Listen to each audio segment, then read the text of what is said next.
আসসালামু আলাইকুম ভিউয়ার্স, দেখতে পাচ্ছেন আমাদের বাংলাদেশের ইলেকশনের, রাষ্ট্রীয় ইলেকশনের বিএনপির বিশাল বড় মিছিল। পুরা ঢল নেমে গেছে বিএনপির মিছিলের, ধানের শীষের।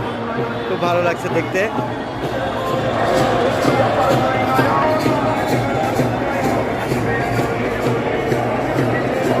যেন এক ধানের শীষের জোয়ার বয়ে যাচ্ছে সমগ্র বাংলাদেশে।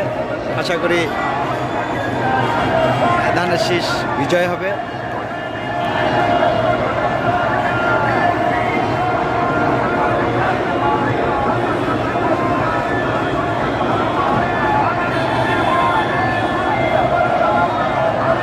বিশাল বড় মিছিল।